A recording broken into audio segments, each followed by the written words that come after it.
Zee 24 तास एक पाऊल पुढे। नंतर पुण्यातली एक बातमी पाहूयात। ज्येष्ठ संगीतकार प्यारेलाल यांची लोणावळ्यातली जमीन परस्पर विकल्याची बातमी झी 24 तासनं दाखवली होती। त्यानंतर प्रशासनाला अखेर जाग आली आहे। या प्रकरणातला मुख्य आरोपी आसिफला पोलिसांनी कोंढव्यातून अटक केली आहे। प्यारेलाल यांची जमीन परस्पर विकल्याची बातमी झी 24 तासनं 24 एप्रिलला दाखवली होती। त्यानंतर तपास यंत्रणा वेगानं हल्ली आणि एका आरोपीला अटक करण्यात आली आहे। या प्रकरणातले इतर आरोपी अजूनही फरार आहेत। पण या संदर्भात अधिक माहिती घेऊयात आमचे प्रतिनिधी नितीन पाटोळे सध्या आपल्या संपर्कात आहेत। नितीन, झी 24 तासनं ही बातमी दाखवली होती आणि त्यानंतर या सगळ्या मागची सूत्र हल्ली आणि एका आरोपीला अटक करण्यात आली आहे। काय नेमकी ही घटना होती आणि कशा प्रकारे या आरोपीला अटक करण्यात आली?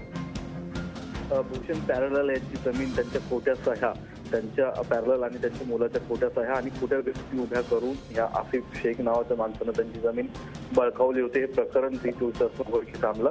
त्यानंतरच गुन्हा दाखल झाला आणि त्यानंतरच आता आरोपीला अटक झालेली आहे। आसिफ शेख हा यातला मुख्य आरोपी मानला जातो आणि त्याचबरोबर प्यारेलाल आणि त्यांच्या मुलाच्या जागी जे डुप्लिकेट व्यक्ती उभे राहिल्या होत्या त्यांचा पोलीस शोध घेत आहेत। मात्र या घटनेमध्ये आसिफ शेख आणि इतर जे आरोपी आहेत ते फक्त प्यादी आहेत का आणि हे सर्व अशा पद्धतीने जमीन बळकावणारी एक टोळी या परिसरात लोणावळा आणि तळेगाव परिसरात कार्यरत आहेत का, याचे सूत्रधार मुख्य सूत्रधार वेगळे आहेत का, याचा पोलिसांना संशय आहे। पोलीस त्या दृष्टीने तपास करत आहेत। कदाचित मोठं एक रॅकेट यामधून उघडं किंवा पुढे येण्याची शक्यता आहे।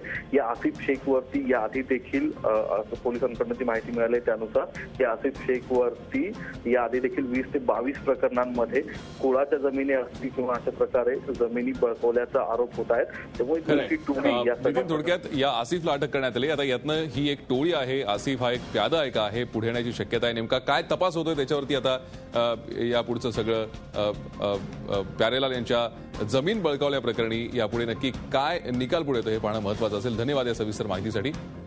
झी 24 तास एक पाऊल पुढे।